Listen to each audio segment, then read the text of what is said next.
Welcome back to a new episode of the Ram Report. I'm your anchor, Rachel Johnston. And I'm Melissa Cook. We'll kick this week's Ram Report with a sports update from Chris Pan. Great job to our varsity football team who played South Pasadena last Friday. Jake Berntal, Rolando Velasco, Eric Garcia, Adrian Tran, Miguel De Leon, and Cody Chabot together had more than 300 yards of rushing offense. Nick Starley and Nate Salcido both rushed for more than 100 yards, and the quarterback Nasser Banihani rushed for 85 yards. The game ended with an awesome victory of 48-13. This week on Tuesday, boys water polo will be playing at Monrovia and girls tennis will be playing in the Rio Honda League prelims at Live Oak Park. And girls volleyball will be playing San Marino. Then on Thursday, boys water polo will be taking on the La Cañada here and girls volleyball will be playing at South Pasadena. Also on Thursday, JV football will take on the San Marino Titans here and the freshmen will be playing at San Marino. On Friday, our varsity football team will be playing against the San Marino Titans. Now back to Rachel for a look at last week's homecoming activities. Last Friday was the homecoming assembly. Students went to the first or second assembly depending on the location of their fourth period classes. The assembly included performances from cheer, pep flags, and band, as well as games featuring teachers, football players, and the homecoming court.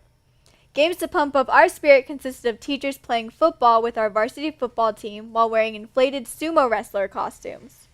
Also, staff members such as Mr. Ledger, Miss Dolcher, and Miss Gonzalez participated in a race where they sat on sheets and were dragged by students. Whichever team completed 2 laps around the mats in the center of the gym won. Another game included bobbing for lemons. The person who transferred all the lemons from one bucket to the other without using his hands won the game. The juniors won during the first assembly and the seniors won during the second assembly. Lastly, the football players ended the assembly by hitting a tiger piñata filled with candy. Later that night, students and alumni were surprised with an amazing homecoming halftime show. Performers from cheer, pep flags, Brighter Side Choreo, and the Pride of Temple City Band and auxiliaries were given LED lights to give the effect of stars once all the football stadium lights were turned off. After the performance, the homecoming princesses were escorted to the center of the field. This year's homecoming princesses were Karen Z, Demi Gonzalez, Michelle Kai, Valerie Ching, Mindy Nittenthorn, Valerie Kuhn, and Melissa Cook. In the end, marching band drum major and cross-country and track member Demi Gonzalez was crowned homecoming queen, and the halftime show concluded with a stunning fireworks spectacular. It's Red Ribbon Week. Remember to wear a fancy tie or a tie-dye shirt for Tie or Dye Tuesday and say boo to drugs by wearing a Halloween costume on Wednesday. You can even win 2 free tickets to Knott's Scary Farm if you enter the costume contest. Want a free Starbucks gift card?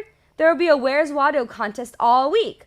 Look for an ASB member dressed up as a Waldo. If you take a picture of Waldo next to an anti-drug poster and post it on the Temple City High School ASB Red Ribbon Week Facebook page, you'll be entered into a raffle to win a free Starbucks gift card.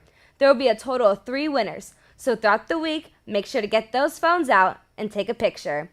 Tuesday will be a minimum day for high school students. Period 7 will end at 12:18. Parent conference will begin at 4 p.m. and conclude at 8 p.m. Student progress reports will be distributed to parents during the parent conference. That's all for today, Rams. I'm Melissa. And I'm Rachel. Remember to support our varsity football team this Friday at San Marino. Stay classy, Temple City.